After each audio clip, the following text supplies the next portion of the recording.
How about now? Testing 1, 2, 3. Can we hear me now? The microphone was off. Microphone was off. I'm going to start again. If you tell me you can hear me, Freddie, I'm going to start again.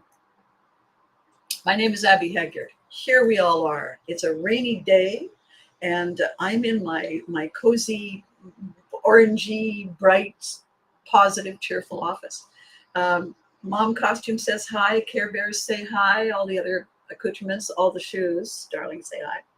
And today I want to talk to you about something that none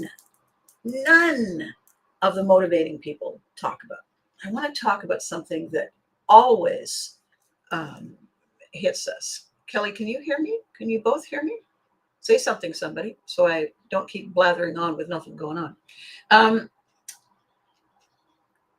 What hits us? Yay! You can't hear your voice. Now I can hear you. All right. There we go. Freddie, if you can hear me, you say you can hear me. All right. So that was just a glitch. My bad.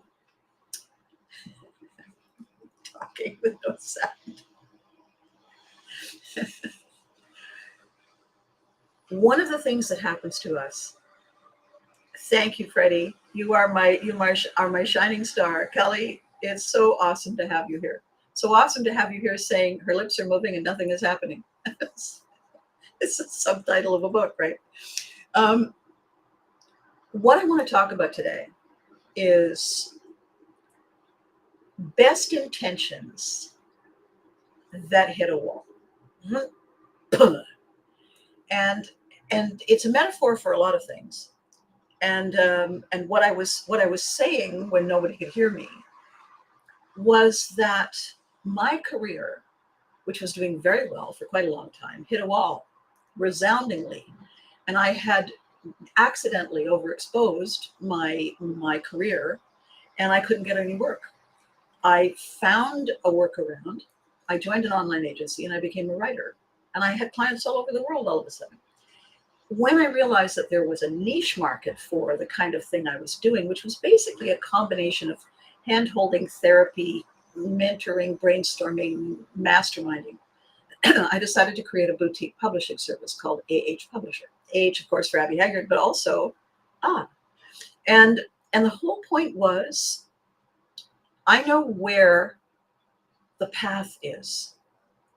Why should you invest your energy in buying a machete and hacking your way through when I already know the best route? Makes sense. And a lot of people say, well, our rates are these and our rates are those. And I say to people, I just have this hair staring at me. I say to people, you work with me. We talk once a week. You give me stuff. I give you stuff. We proceed as often as you can invest the time. And at the end of 6 months to a year, you have a beautiful book in your outstretched hand. Is that what you want? That is what we can do together. This is what I charge. And so what people get is more than an editor. They get a strategist. They get somebody who has already been and done all the things that they're about to do. So they get a best friend walking beside them who also has a marketing background, who also can figure out how to position your book at the right time, in the right way, with the right message. In fact, one of the things I had to do recently, I have this amazing client, brilliant guy, talented, and very passionate about his project. And when he started it, it was fine. But then events in the world took place that made trying to launch his book right now a disaster waiting to happen. And I explained it to him and I walked him through it and he was devastated. But I kept saying, what do you want the book to do? Do you want it to sit gathering dust on a shelf, or do you want it to change people's minds? Do you want it to impact their hearts? He said, well, of course I want it to impact their hearts. And I said, then they're going to have to want to read it. And right now they won't. It's the wrong time. And if you launch it now and then say, did you read it yet? They're not going to approach it with the same kind of excitement, with the same kind of, yes. Good morning, Amber. Nice to see you. Well, thank you, Freddie. And so my topic today is about the yes, because yes, and I don't mean yes, I mean yes. That is fleeting. That spike the ball moment doesn't stay alive and well on its own. We are the ones who have to infuse it with the energy, with the passion, with the excitement that fills us with that roar, that lion within us, right? And so I thought, I had talked on Tuesday about the idea that we're 1 degree from happy. We are one decision, one commitment, one reset away from where we want to be, always. And the 1 degree is us standing in the way, is us letting our ego think, well, I'll just wait for it. It's probably late. And so in the coaching that I'm doing with people, in the resetting tools that I'm giving people, I'm cutting through all the stuff that the motivators give that is usually backwards. It's usually the reverse of what is needed and why. And then I also actually give you the tools, the actual tangible tools. And I teach you the steps and I give you the instructions so that I'm not holding you hostage to me. Most of the motivating programs, they give you just enough that you have to come back to get the next installment. And I hate it when that's done to me. So I'm certainly not going to do it to you. When I do what I do with people, they come back to find out more because they want to, because they're excited, because this worked. This is awesome. What else have you got? And that's the kind of relationship that I have with all my clients, with all my book people, with all my contracts that I sign for performances. Somebody says, I've heard your shows are good. We'll book you for a week. Fair enough. And at the end of the week, we may book you again. I said, perfect. If you want to book me at the end of the week, it might be a different price. It's up to you. Well, we'd like to. Absolutely. And when it goes well, they're happy to pay the extra because they realize that they already know the value of what they're going to get. Because the value of what they're going to get is their happiness, their feeling that I made a really wise decision. And they won't know that until they've tasted it. So the conversation today is about what happens next, right? So cheers, let's get started.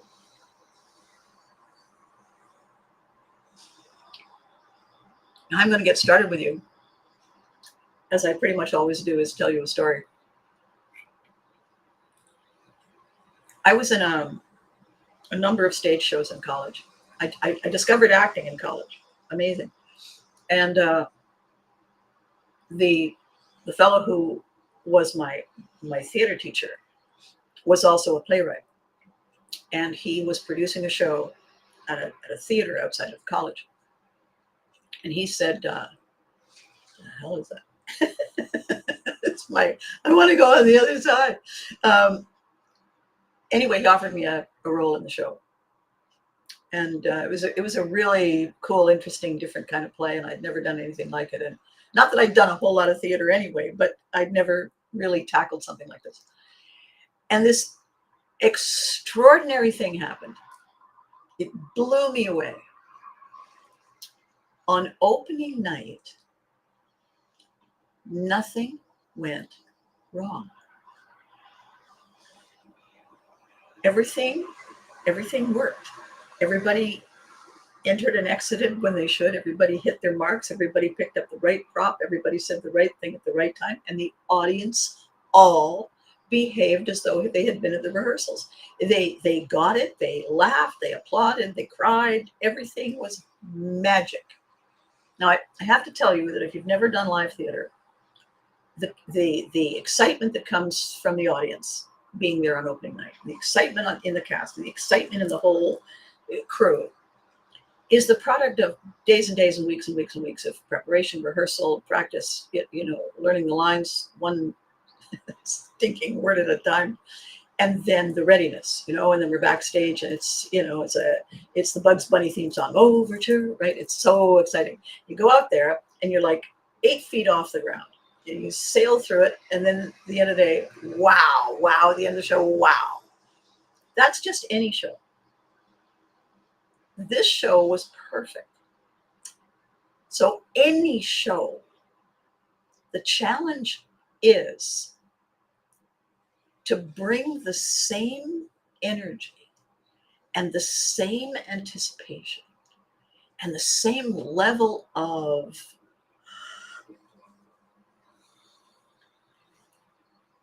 on the second night and the third night and the fifth night and the 43rd night.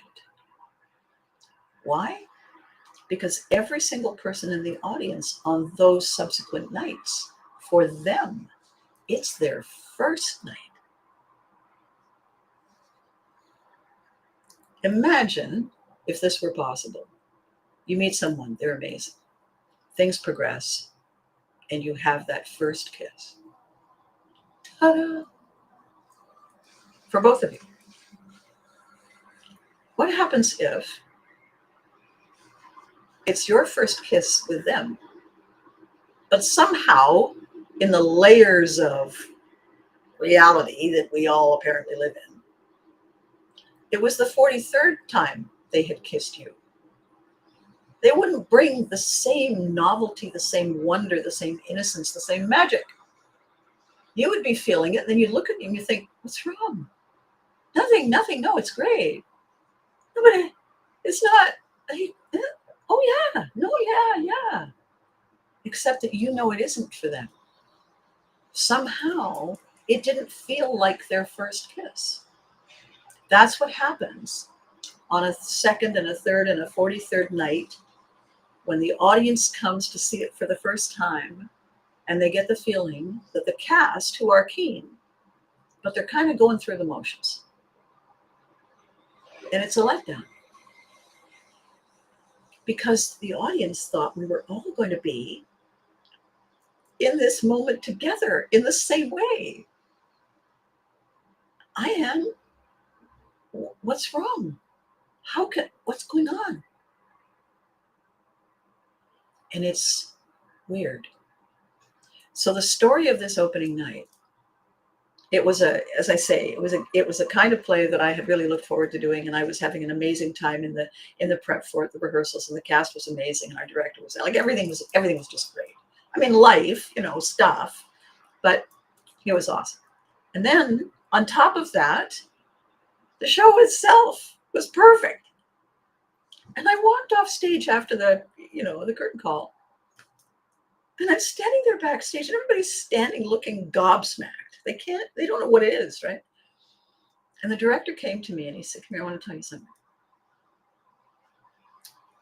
And he said, how was it?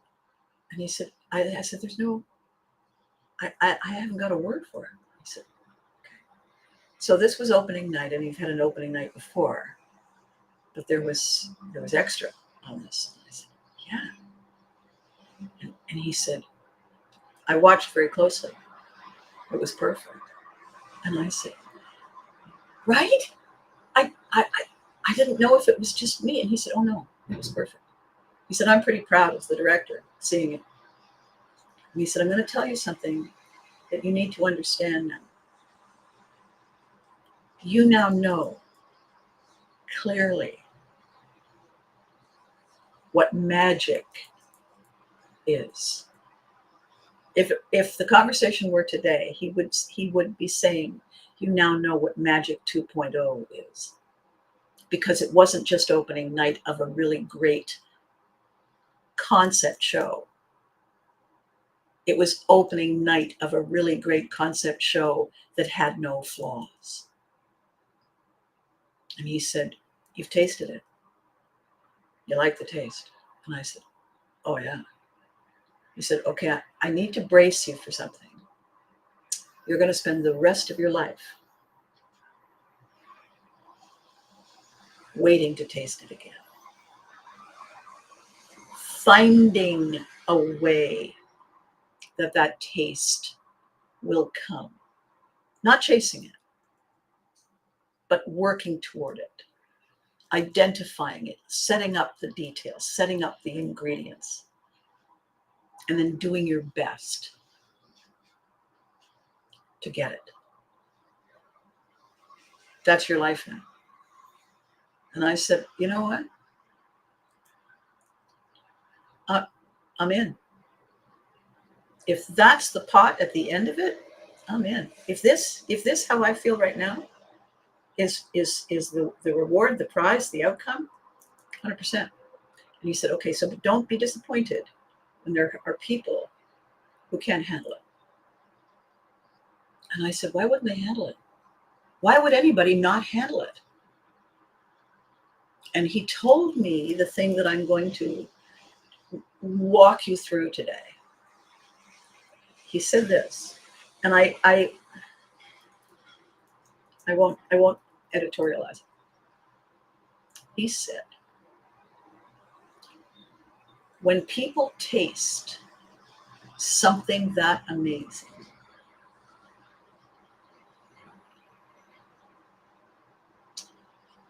it's scary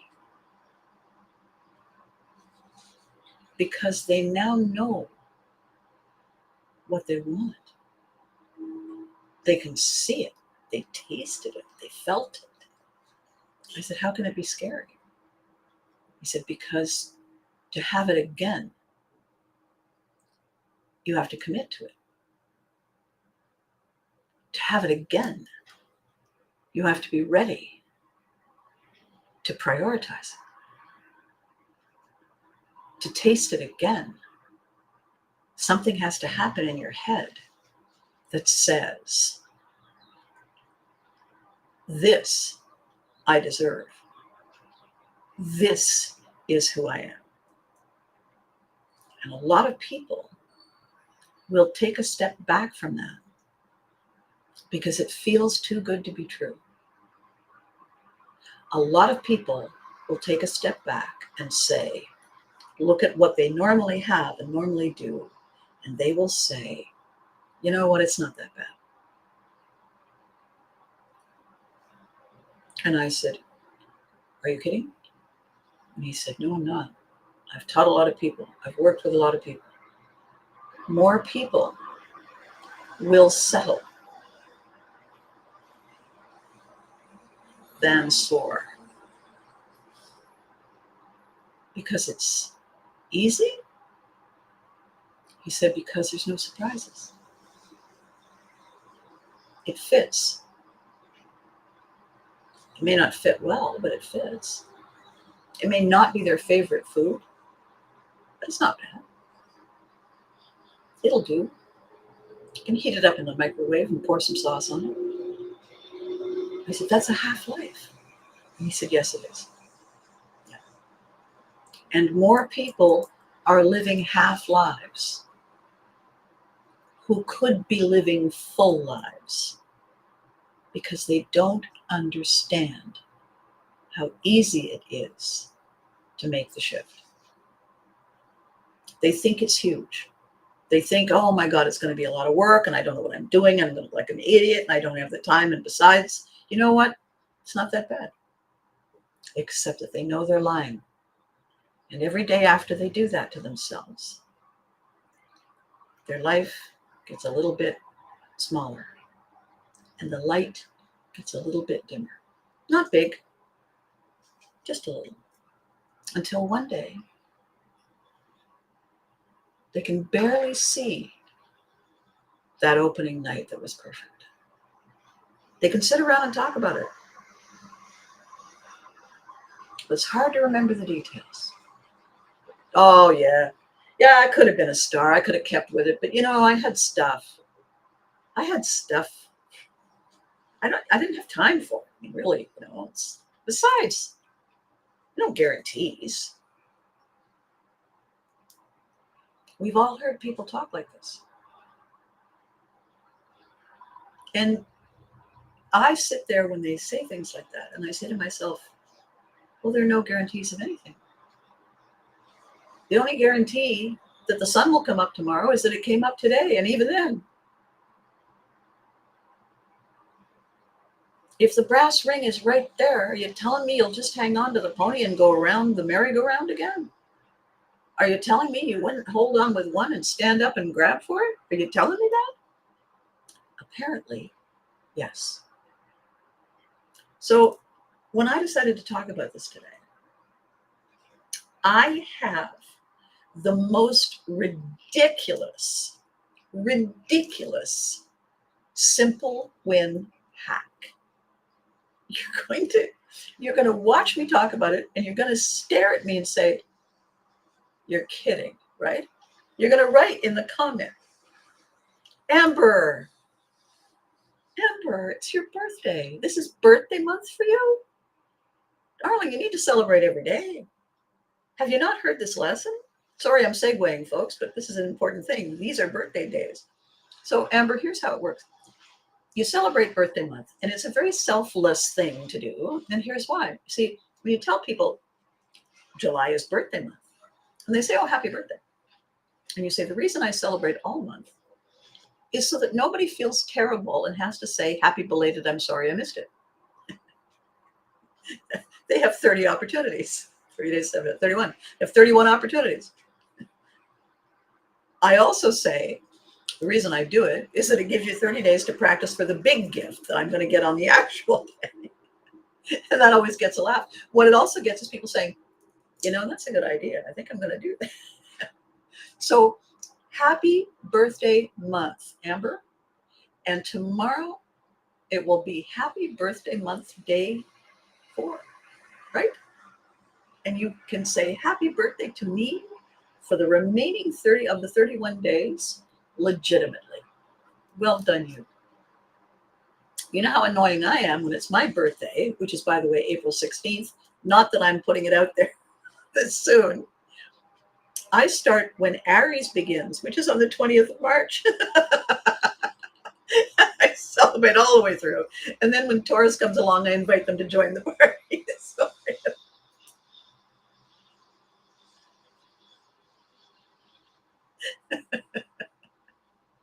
Vikings invented, oh, for me? Oh, how did you know? So back to our yes.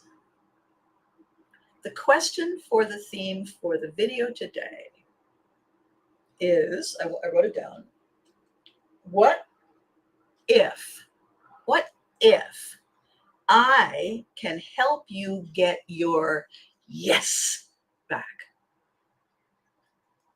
What happens next? Then what? That's the point. I am absolutely right and noted, right? And the longer you think about it, oh my God, the better it gets. You mean I can have cake every day? Yep. I would vary the cake because it gets a little, ho ho hum, cake again. What if I can help you get your yes back? What if I can, in some way, shape, or form, put together the idea, the story illustration, the simple win step that causes you to say, you know what?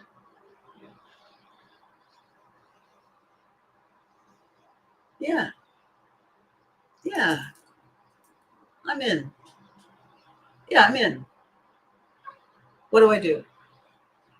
If I can get you there,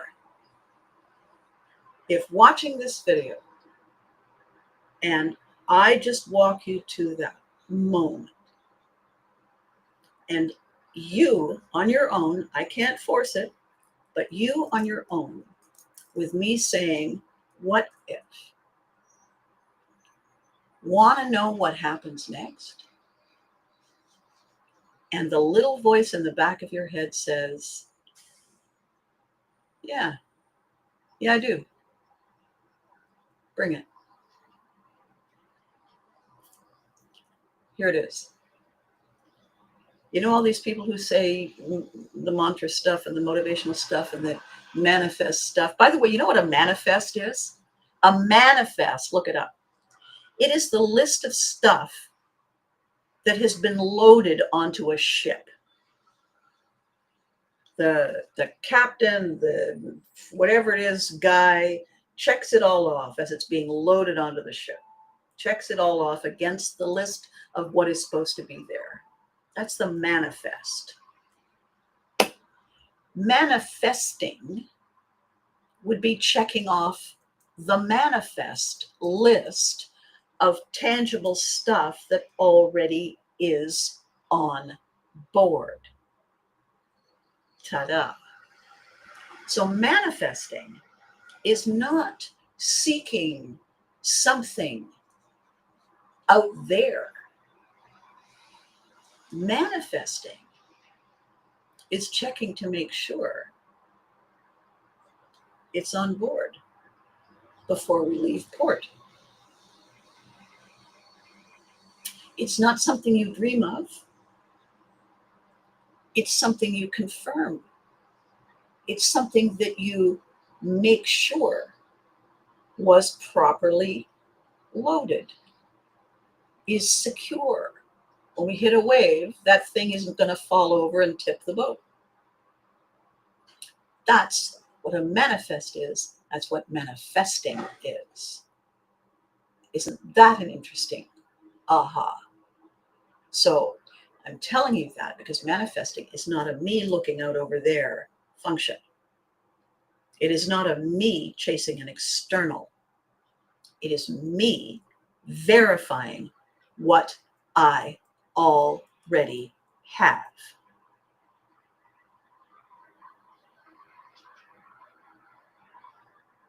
I'm going to say it again. Manifesting is not me going external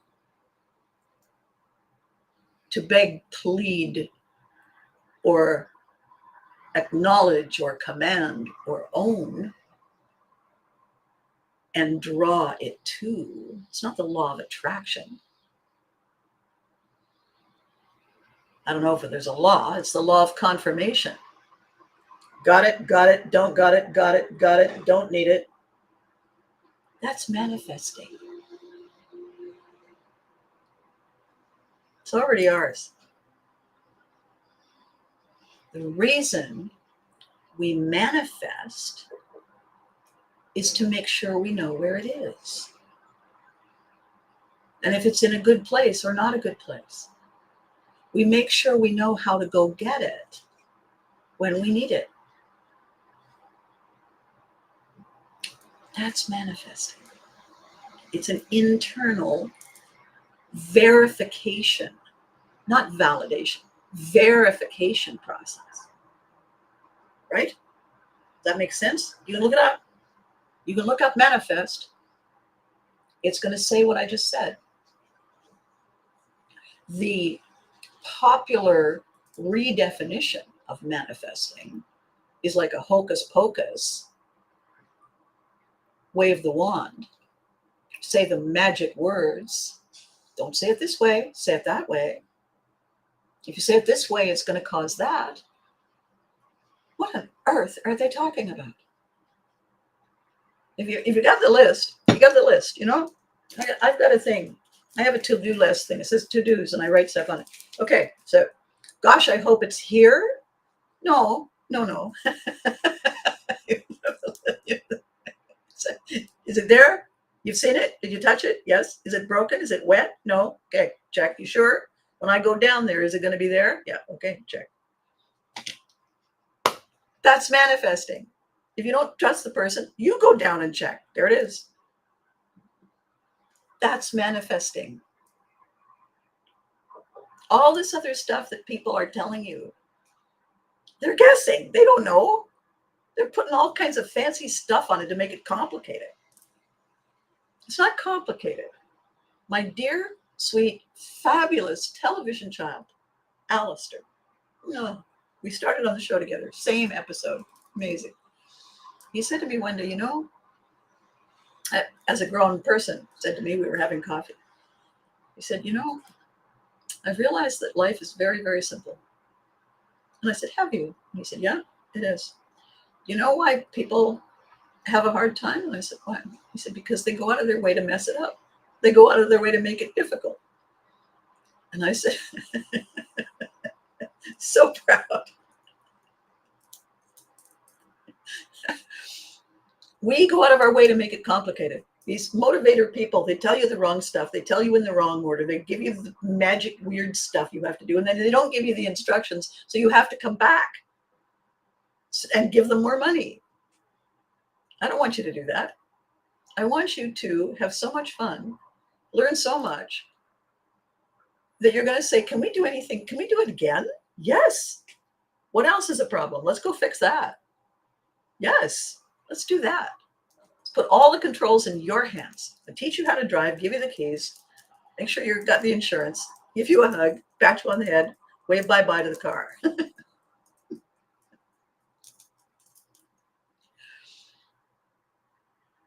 Are you ready for the simple win?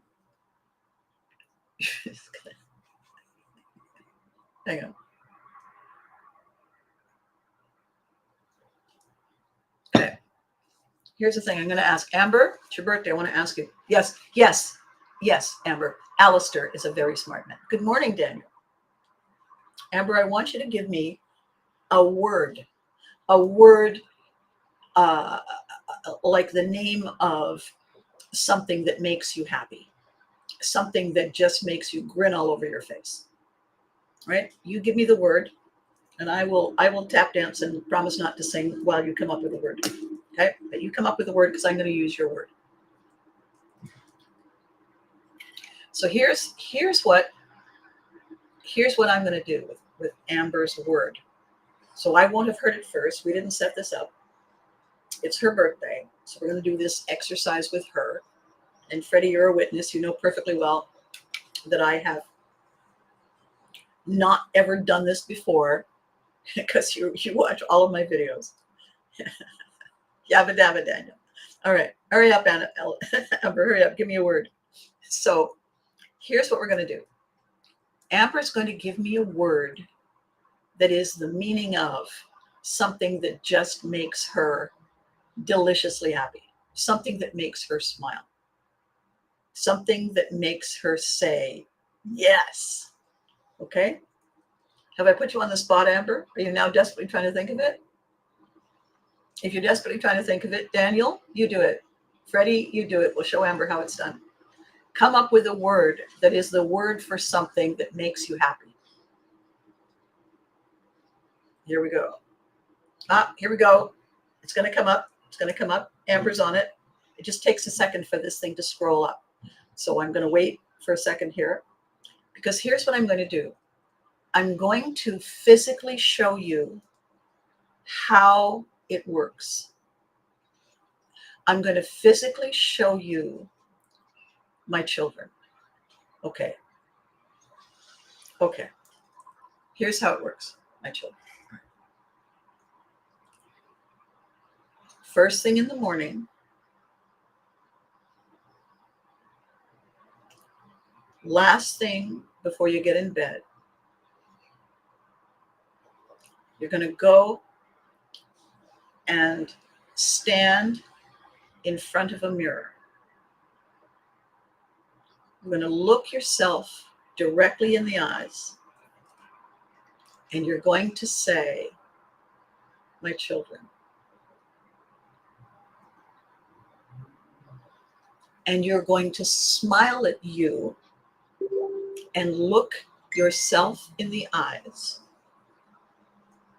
and just let that phrase, my children, make your smile grow. You can even give yourself 2 thumbs up. And then you turn off the light and you go to bed. When you do it in the morning, And then you get on with getting ready for your day. And I'm going to tell you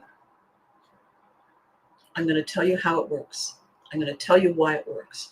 I'm going to tell you what happens. Well, thank you, Freddie. Thank you. Happy Independence Day to you tomorrow as well. Here's what happens. All of you watch it. When you take a pause and you step out of the habituated, I do this and then I do this and then I do this. Nikki, good morning. When you take a pause and you look into your own eyes and you say the word that triggers your joy, that triggers your yes. You say the word looking in your eyes. You are connecting not only to the thinking you, but the emotional you at the same time. And when you say, my children, you don't have to try to remember specific events, specific memories, because those already live here. They're already in here. You don't need to list anything. You just say what it is. And then smile at you. Eye contact. Say what it is. And then smile. And how you feel about your children, how you feel about whatever that is, and then you smile, the impact is exponential. And it is a full-on dopamine override of any cortisol, any worry, any anxiety, any distractions. It takes 5 seconds. And I guarantee you, if you do it every morning and every night, on purpose, remind yourself, I don't know, a week, you will see the change. The next time you look in a mirror, you'll remember the last time looking in a mirror made you feel amazing. And now you have planted the seed. You can meet your eyes. You can share with the other parts of you that thing that makes you feel yes. It's that simple. Now, the thing is that the spike doesn't last by itself. You get a hit of something, you smell fresh baked bread as you're walking down the street. You walk another 50 feet, you don't smell it anymore. If you want to smell it again, you have to turn around and go back and stand there. Okay. If you say their names, that takes longer. You can, but your body and your brain and your heart and your energy and your soul know who they are. When you say my children, my boys, it's simple. You want as simple, as clear, as tangible. Simple, simple, simple, simple. What you want to invest the time in is looking in your eyes and saying, my children.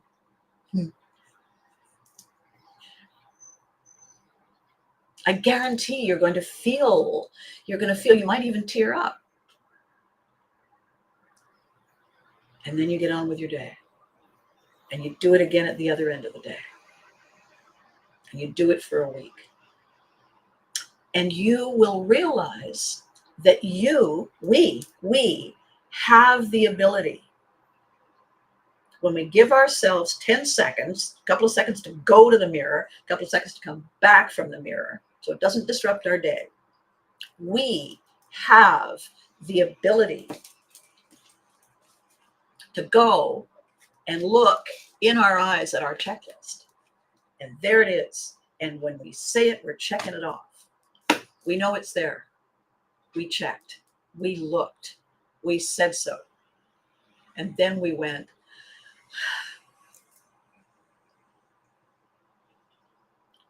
that is manifesting. Now, on a ship, once you've found it, you don't have to keep going and checking that it's there. But when it's an emotion, when it's a feeling, and this is brand new, it's a new habit we have to build. The reason that we can get on a car on a highway and drive for ages, miles and miles and miles without paying attention, is because unless something leaps out of, or there's a flat tire or something falls out of the sky, driving is a very, very simple, repetitive, automatic function.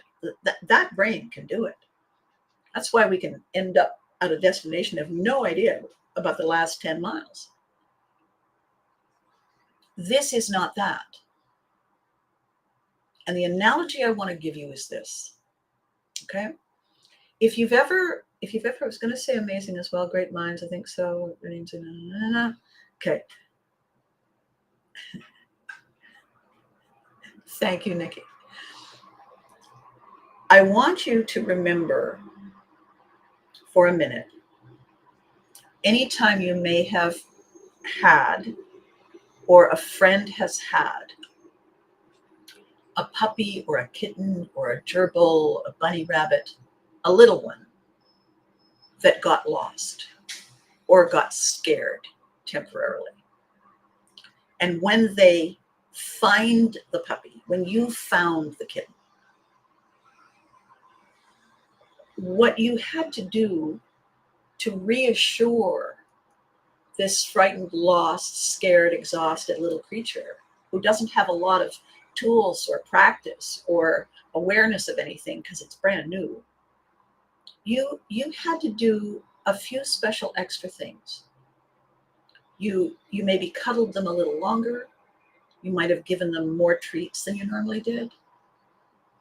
You might have fed them something special. You might have talked to them more often. And what you were doing is you were reassuring them and you that everything was okay. So that this little fragile, innocent creature, this little puppy or kitten or gerbil or bunny, could breathe, could feel safe again, could look forward to being happy without worrying, without being scared. What we do when we're nurturing them back from a scary moment is we are telling them that they are safe with us. It's okay. That was scary. Yes, you're right. That was very scary. And you are very brave. And maybe we need an extra treat. Maybe we need a little bit of a cut. So let's take a moment and do that. And we might do that, or you might have seen somebody do that. So this exercise, this moment in rediscovering your magic, because when we're born, we know we have it. But we're spending so much time as little kids growing, learning from everything on the outside. It's easy to forget that we also learn things from the inside. You reach a point when you're have no idea, when you realize that what they're putting, that glop they're putting on the spoon to teach you how to get it in your mouth, you don't like the taste of it. And you say, bleh, and you spit it out. Bleh. Now, sometimes you grow up and you don't mind it, but a lot of times you say, nope, sorry, ever since I was a kid, I've never liked that. The rest of the family loves it. I don't know, not me. That's our independent self staking our territory, setting our boundaries, identifying our values.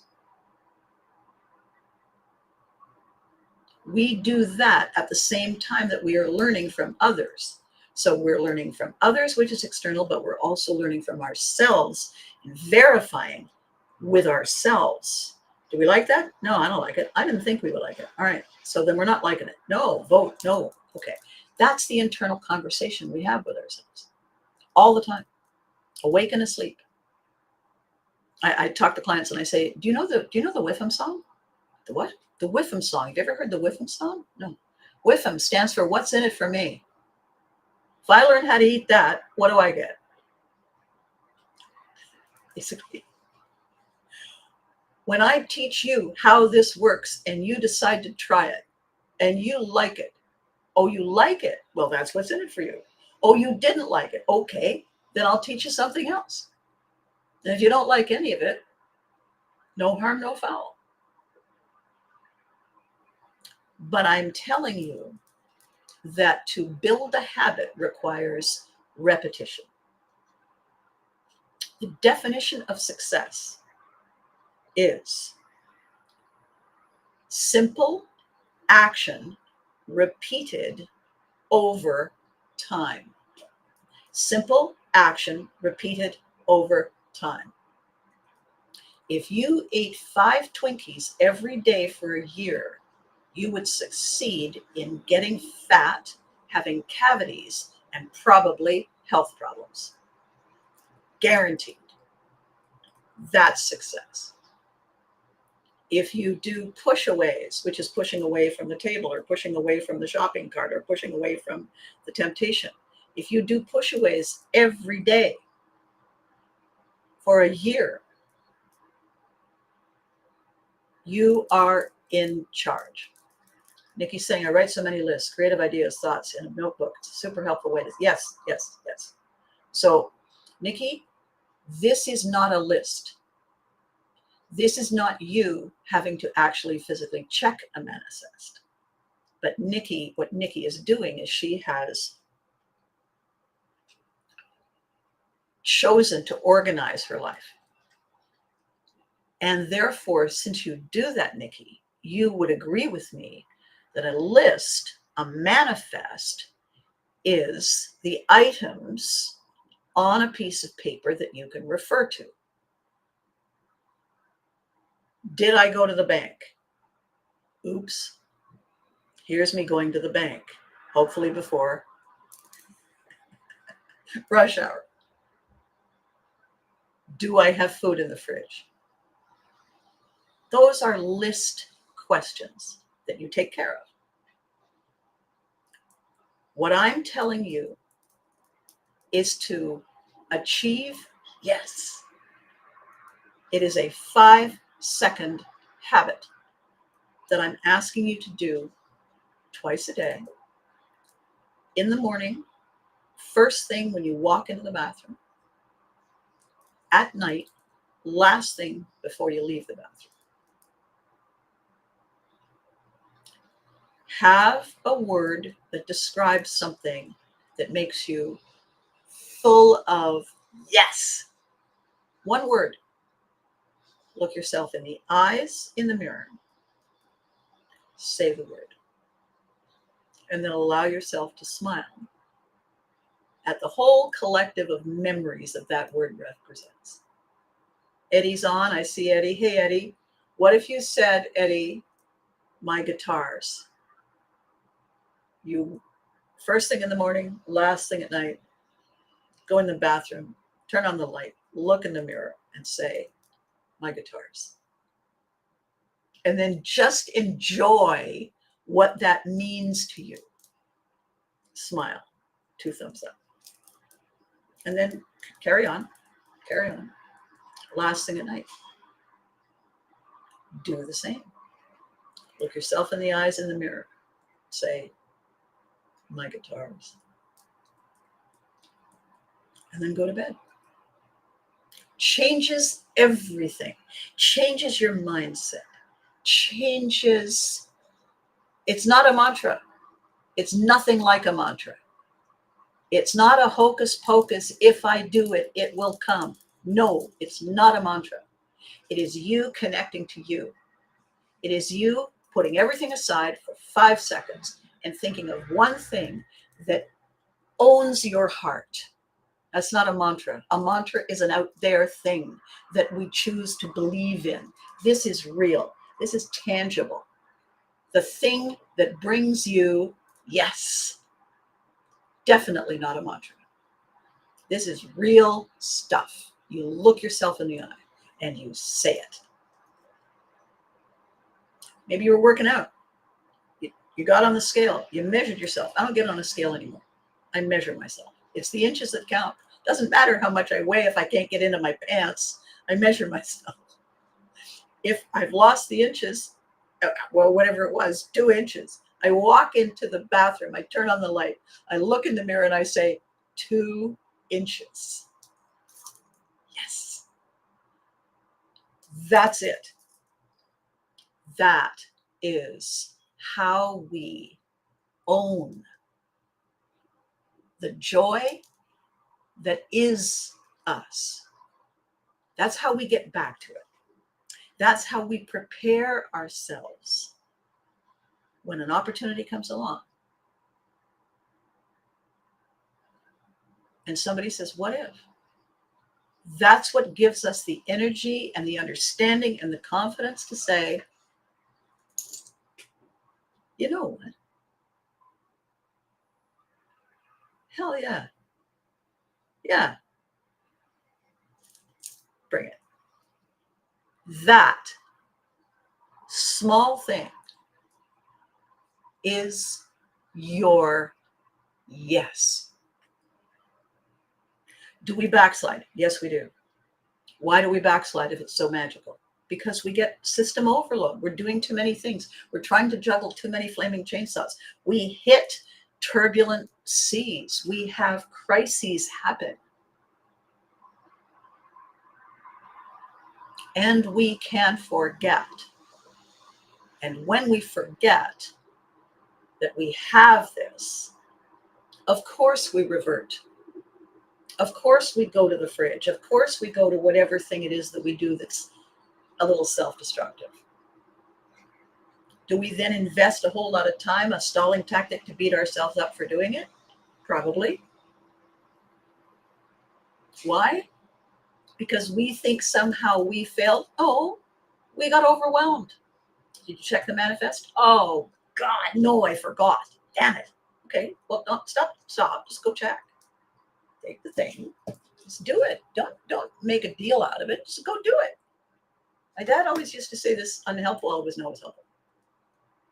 If you're beating yourself up instead of just doing the thing, you're stalling. Get on with it. I'm so worried. Get on with it. Do the thing.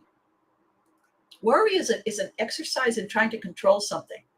Anxiety is an exercise in trying to control something. You know what? There is no such thing as control.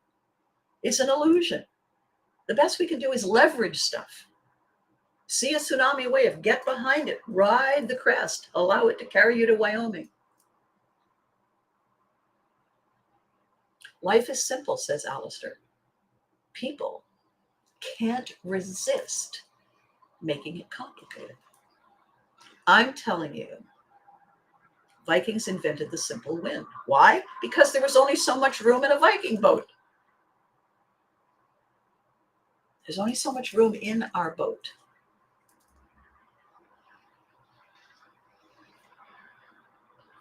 Can I guide you to this?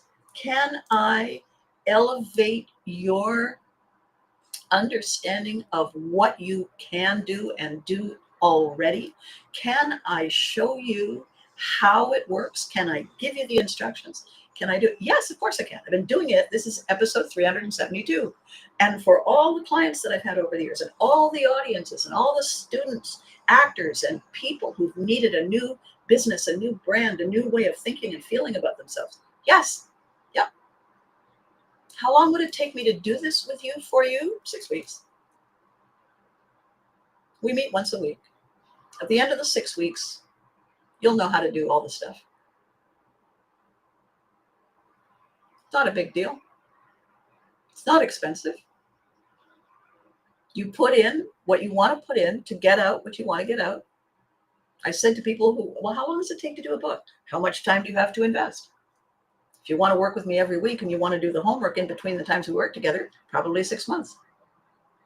Oh, that's such a long time. Well, it's a book. Oh, I don't know. I guess I thought it would just be more. Well, where's the information coming from? Oh, me, I guess. All right.